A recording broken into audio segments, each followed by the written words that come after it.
নমস্কার। অনেকদিন পরে আবার আপনাদের আমার চ্যানেলের পক্ষ পিওর ইন্ডিয়ান অ্যাস্ট্রোলজি থেকে সকলকে স্বাগত। নতুন বছরে, বাংলা বছরে সকলে আশা করি ভালো আছেন, সুস্থ আছেন, পরমেশ্বরের কৃপায় সকলে ভালো থাকুন।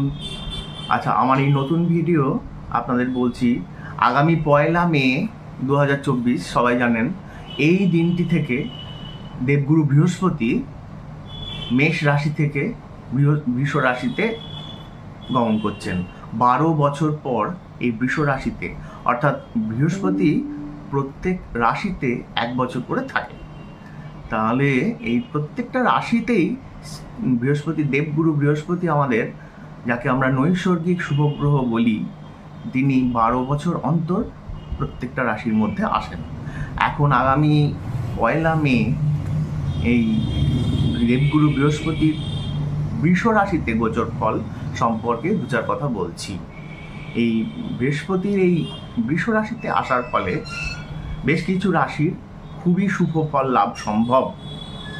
সেই রাশিগুলি হলো মেষ রাশি, বৃষ রাশি, সিংহ রাশি, কর্কট রাশি, কন্যা রাশি এবং বৃশ্চিক রাশি।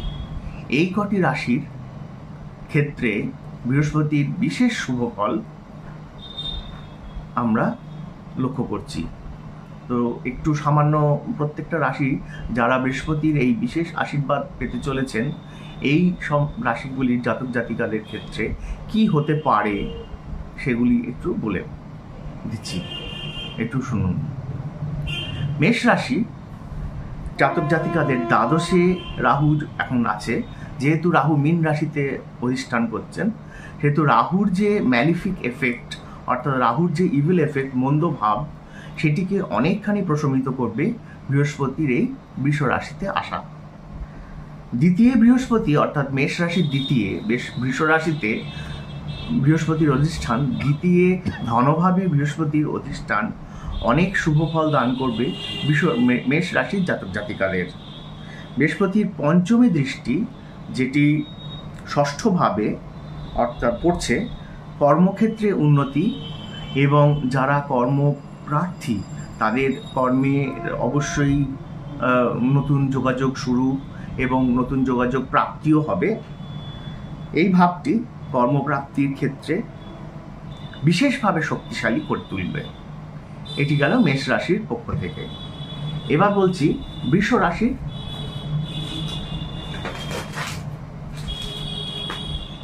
ক্ষেত্রে। বৃষ রাশির জাতক জাতিকাদের স্বক্ষেত্রে বৃহস্পতি আসায় গোচর ভালোই হবে। নিজ স্বরাশিতে অবস্থান করে পঞ্চম, সপ্তম এবং নবম এই তিনটি ভাবে দৃষ্টি দিয়ে সমৃদ্ধ করে তুলবে বৃষ রাশির জাতক জাতিকাদের। স্টুডেন্টদের, বিশেষ করে ছাত্রছাত্রীদের খুব শুভফল লাভ সম্ভব। দেবগুরু বৃহস্পতি, যাকে আমরা নৈসর্গিক শুভগ্রহ বলি, তাকে তার আশীর্বাদ ধন্য হবে বৃষ রাশির জাতক জাতিকারা। এবারে আসছি কর্কট রাশির ক্ষেত্রে। কর্কট রাশির কথায় বলে আমরা একাদশে বৃহস্পতি।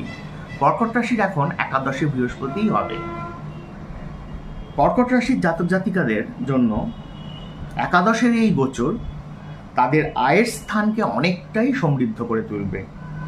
এছাড়া পঞ্চম ভাবে এবং সপ্তম ভাবে বৃহস্পতির দৃষ্টি বিবাহ সম্পর্কিত যে ভাব, সেটিকে উপযোগী করে তুলবে।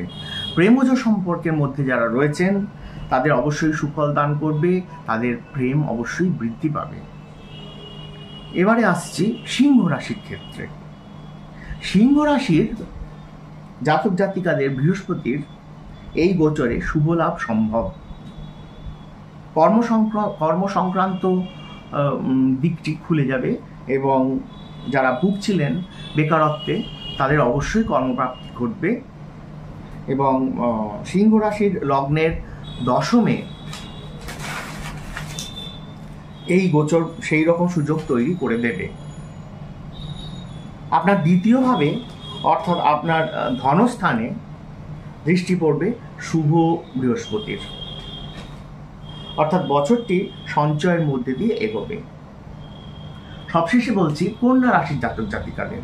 কন্যা রাশি, যে কটি রাশি আমাদের এই বৃহস্পতির শুভ ফল লাভ পাবে তাদের মধ্যে কন্যা রাশি অন্যতম। নবম ভাবে কোন অবস্থান করে লগ্নে এবং পঞ্চমে দৃষ্টি দিয়ে কন্যা রাশির জাতক জাতিকাদের অনেকভাবে সমৃদ্ধ করে তুলবে, সেটি ইঙ্গিত করে বৃহস্পতির এই বিশ্বরাশিতে অবস্থান। অন্যান্য বছরগুলির তুলনায় এই বছরটি কন্যা রাশির জাতক জাতিকাদের ক্ষেত্রে অনেক ভালো যাবে।